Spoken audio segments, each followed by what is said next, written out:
अस्सलाम वालेकुम दोस्तों, मैं अस्मा शाह बुखारी लॉ फिक जर्नी के साथ। डेफेमेशन क्या है?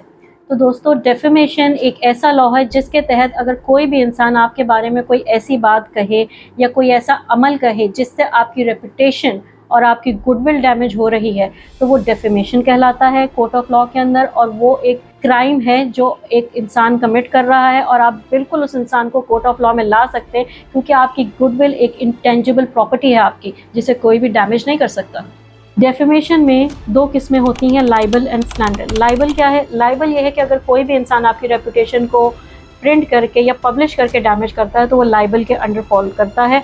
फॉर एग्जांपल, अगर किसी ने कोई तस्वीर प्रिंट कर दी है, कोई आर्टिकल लिख दिया है, या कोई आजकल तो मोबाइल पर एसएमएस भी हो जाते हैं, तो कुछ ऐसी चीज़ जो कि लिख कर की गई है या पब्लिश हुई है या प्रिंट हुई है, वो आपके बारे में आपकी रेपुटेशन को डैमेज कर रहा है, तो वो लाइबल में आएगा। और अगर यही अमल कोई इंसान वर्बली करता है, ज़बानी कोई ऐसी बात कहता है या कोई ऐसा जुमला कस देता है आपके ऊपर जो आपकी रेपुटेशन या आपकी गुडविल को, आपकी इंटेंजिबल प्रॉपर्टी को डैमेज कर रहा है, तो वो डेफेमेशन लॉ में फॉल करेगा।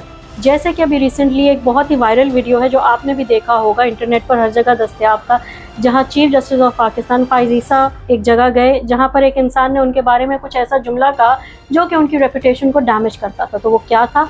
वो एक स्लैंडर डेफेमेशन था। इसी तरह यूके के अंदर प्रिंसेस ऑफ वेल्स कैथरीन की एक पब्लिकेशन ने कुछ पिक्चर्स पब्लिश कर दी जो कि रॉयल्स की रेपुटेशन को डैमेज कर रही थी और उनकी गुडविल हार्म हो रही थी। तो फिर क्या हुआ? फिर उस पब्लिकेशन को डेफेमेशन के अंडर कॉल किया गया कि ये उनकी रेपुटेशन डैमेज कर रहा है, और उस पब्लिकेशन को ऑफिशियली एक लीगल स्टेटमेंट देना पड़ा, और एक लीगल स्टेटमेंट पब्लिश भी किया उन्होंने अपनी पब्लिकेशन के अंदर, जिसके अंदर उन्होंने प्रिंसेस ऑफ वेल्स से माफ़ी मांगी अपनी इस हरकत के लिए और उस पब्लिकेशन के लिए। और रातों रात जहाँ जहाँ वो पिक्चर्स प्रिंट पहुँचाए गए थे उस पब्लिकेशन के, वो वहाँ से गायब कर दिए गए। और ये क्या कहलाया? ये लाइबल कहलाया। जानिए ऐसी ही मालूमात लॉ फिक जर्नी के साथ।